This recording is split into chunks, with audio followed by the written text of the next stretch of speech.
Welcome to Outlaw Woodworking. Today we make a log plan table. We also review, I've used this electric chainsaw. This is a $100 Oregon chainsaw, and we also review it. And I've used this chainsaw quite a few times because I don't like to run a chain. Sometimes when it's really cold and I want to use a chainsaw inside the shop, I use this electric chainsaw. So we'll give a review on that. Anyway, let's get started. The first thing I do is take these planks. I had 3 of these rough pieces that are about, I guess, 2.5 inches thick, and one of them was just the end of the log. But I'm going to use all 3 of these to make this this rustic plan table. And yeah, this is just something fun to do. It was cold this morning, and I always like to have a plan table out on the job site for, you know, a table for people to work off of when they're out there. So anyway, I just, you know, I'm gonna make this really rough. So right here I figure out I'm gonna take and cut this log in half. And here's where, you know, I bought this electric chainsaw a while back, and this is an Oregon 1500 electric chainsaw. And I've used it quite a few times inside the shop when it was cold, and it really works good. And it has a self-sharpener, so I'd have to give this Oregon chainsaw a thumbs up. It's really sharp, it cuts really good, and you know, it's quiet, and you can use it inside your shop if you need to. So these 2 pieces right here are going to be the base. I'm going to mount all these planks to these logs, and that'll be the beginning of the tabletop. And it was a little tricky to get it even halfway flat. But basically right here, I pre-drill a bunch of holes for some lags and some washers, and then I use the impact to impact these lags into these logs, and that'll be the beginning of the whole plan table right here. Back to the Oregon chainsaw, it's pretty impressive, the self-sharpening. It really works, and it really works good, and I was surprised how sharp it was.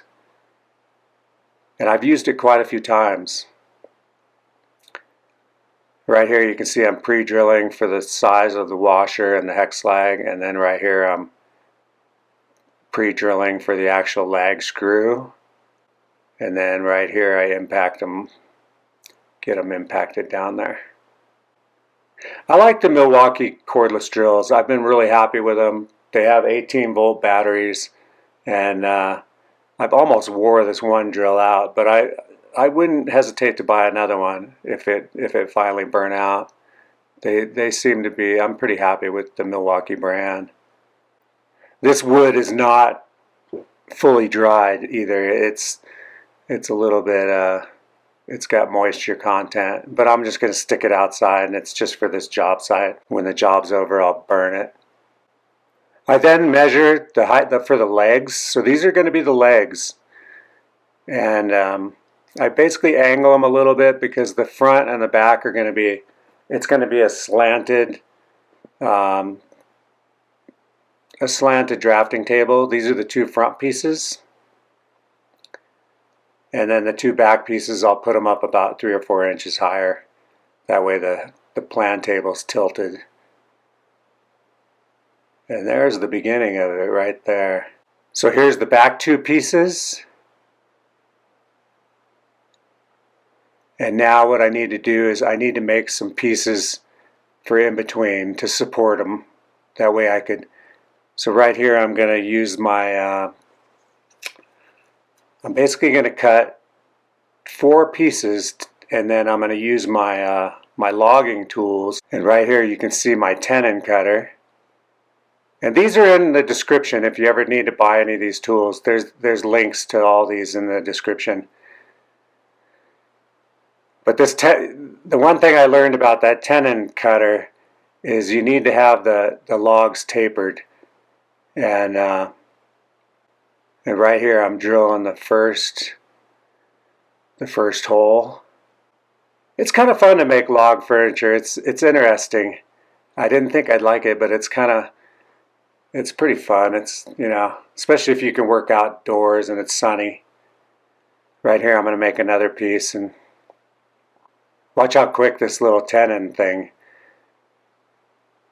As long as you have a little bit of a taper on the end, it goes really quick. Look at that. That's pretty cool.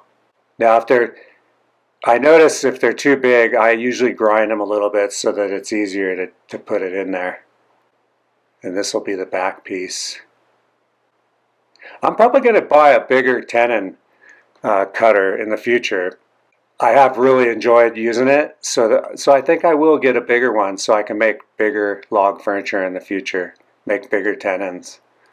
But it really does, it's really easy to, if you have the right tools, to make this kind of furniture. And I have had fun making stuff like this. So these are going to be two more little pieces. And then after this, it'll actually be ready to go out in the field and put this thing together. It's going to be too heavy, so I'm going to take it over to the job site in pieces and then assemble it over there. And here I bring my little TOOLCAT down and load this thing up. The table itself was actually pretty heavy. I probably should have took this table apart before I loaded it up, but I left it assembled and it had some weight to it. There, you can see it right there. And here I am out at the job site. I'm going to put this thing together. I think my camera actually went dead halfway through this, and I didn't get the whole. But what I do is I basically glue all these tenons together, all these pieces together, and then I run a strap all the way around it. And there you can see it was gluing overnight with that strap. And then the next day I get some of these big construction screws. They're about 12 inches long, and I run screws into each post, and it's a pretty stable table after that. And there it is. Anyway, thanks very much for watching this episode of Outlaw Woodworking, and I will see you next time. Please subscribe, like the video. Later.